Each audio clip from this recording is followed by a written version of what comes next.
Here's my 1978 MG Midget. Bought this just a couple days ago, and I've been going through it, replacing things, looking up parts and buying parts for it to work on it over the winter, and I'm pretty excited. This has been a car I've wanted for a really long time. I got an exceptional deal on it. The guy wanted $1,500, but I know him. I've known him for about 10 years now, so we did a little bit of bartering on top of some cash, so I got it for a really good deal under $1,500, and it's running driving. It's inspected as of 2 months ago, so I'm just going to replace things that need to be done, clean it up a little bit, and look forward to driving it again in the springtime. So let's take a look at the car and just talk about its overall condition. I'll probably mention some things and I'll be like, I don't know what to do about this, and maybe somebody in the comments can help me with those. So yeah, let's take a look at it. Overall, in pretty good condition. The paint is definitely the worst offender for things that are not in good condition. You can see the hood here, as well as the trunk lid, especially the stripe.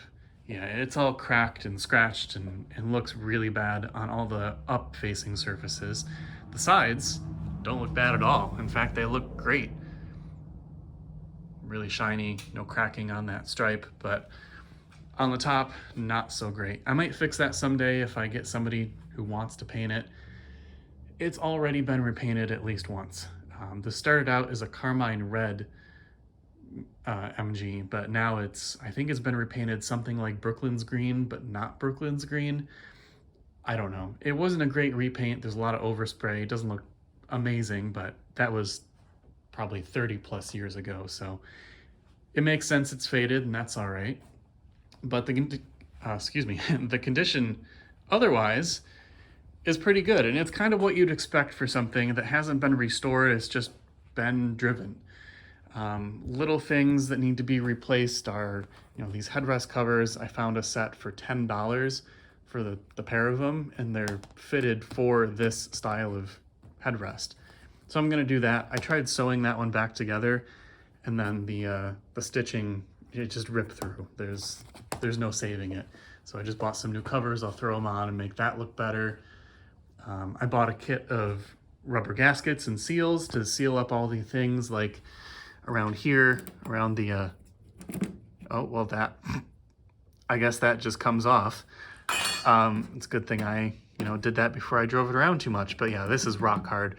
So I've got new seals for that, the trunk gasket, the hood, I think something up front, just gaskets in general. I'm gonna do all those. And I haven't really figured out a solution for this yet, but I'm pretty sure this is just like a little vinyl wrap. So I might find something to just stick over that or remove this and then stick it on whatever piece this is and make it look a little better. But that's honestly all I'm gonna do to it. I'm gonna drive it pretty much all spring and summer if I can. Drive it to work all the time. I only live 10 minutes from work, so if it breaks down, it's not a huge deal. I think it'll be a lot of fun. Yeah, condition is really pretty darn good, all things considered. Now, it is missing a couple of things that I wish I had. For example, a convertible top would be nice to have, soft top. It does have some kind of bonnet that goes over the seats and then connects up like over the steering wheel and onto the dash, but it's ripped in the middle, or rather the zipper is ripped away, so it doesn't really seal up anything. But I do have that. I'll probably stick it on here just to kind of cover up the back area, but we'll see what happens with that. The other things it needs, I noticed this the other day when I was driving it, well, the whole thing rattles and is kind of not that well attached. So I gotta reseal that. That was kind of funny, just driving down the road and it's flapping in the breeze. Yeah, interior, again, needs a little bit of cleaning up for sure. There's a lot of dog hair in here. I guess one of the previous owners had a dog because it was caked in dog hair. Looks a lot better now. Dash is split in the middle. Probably won't do anything about that. I'll just clean it up the best I can. Tires, it needs new tires pretty badly, and let's go over on this side. The tires on this are completely incorrect for this car. The original tires would have been 145/80 R13s, or it's like a 145/82 technically because it was an older style of tire. People say you can fit, usually a 165 is the biggest you could go. 155 is a good mix between, you know, the original and then kind of a modern, more stable tire, I guess. This one has 185s on it. These are way too wide for this car. Obviously they work, but they do kind of look silly. They kind of bulge out too much. They don't look great. The tires are all at least 12 years old, so I'm gonna replace them all anyway. Especially the spare.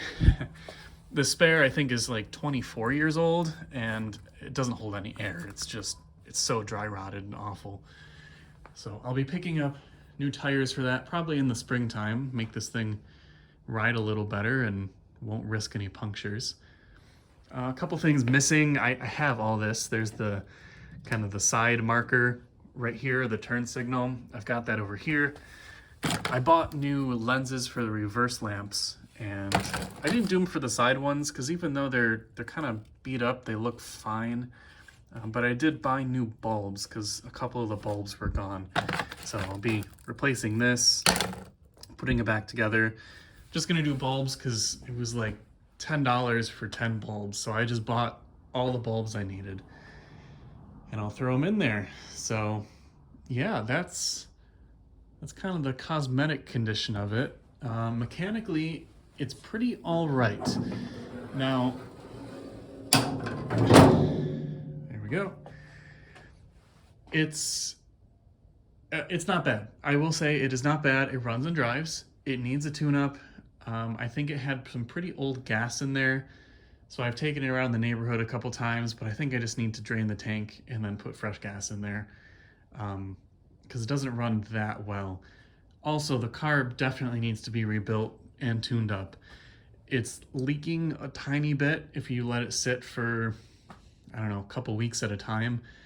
So I'd like to just rebuild the whole carb, do all the seals, get it cleaned up, and I think that'll make it run a lot better. The starter is also kind of on the fritz, but it's weird. The previous owner said he had an issue with it, he banged on it, and then it wouldn't turn anymore. So I was like, okay, I'll just replace the starter. He actually included a starter. I have it over there in that box. And the other day I started it up and it worked. And it's worked for the past 5 times since. So I'm probably still going to replace it. I have the part, it's free, but I'm not going to worry about it right away. Other things of note in here, the heater has been deleted. I have that. So I just removed that last night, but it's already been blocked. What am I looking for? Blocked off.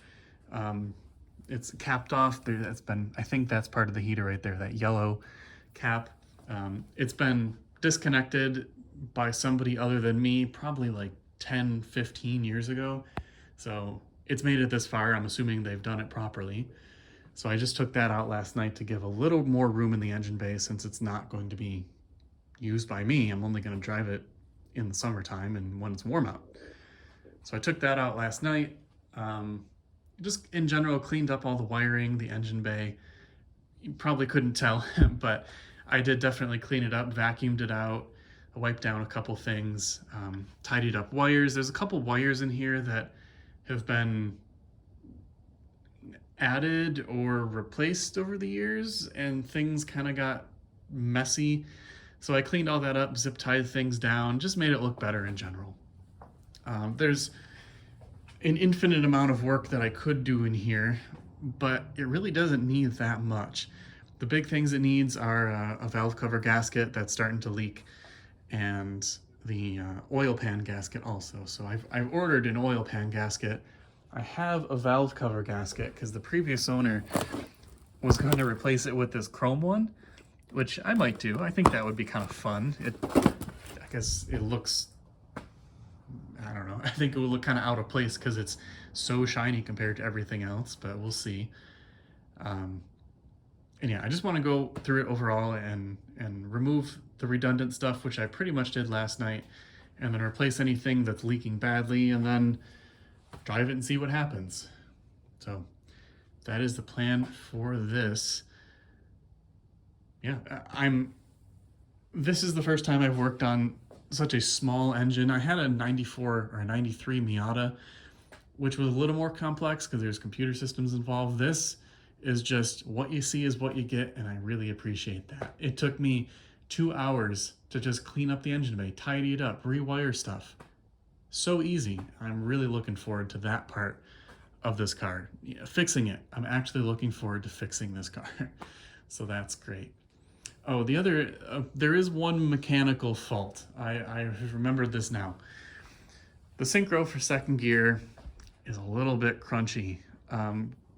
Going 1 to 2, you can feel a little bit of a crunch, just a little bit, and it goes in fine. It doesn't grind. You just take it slow. It goes in fine.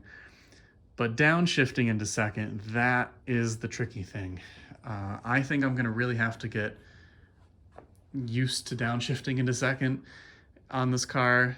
I tried, double clutching it and trying to rev match it, and I got it to go in a couple times without any issue, but most of the time it grinds, and that's not great.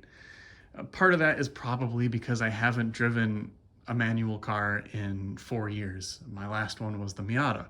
So I need to just relearn how to do that a little better, but it's kind of annoying.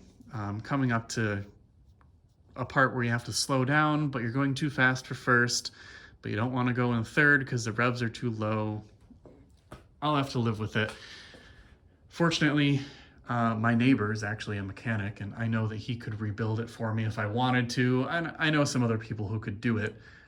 It's just not that big of a deal right now. So we'll see what happens with that. If it gets too bad or I accidentally break something, we'll revisit that when the time comes.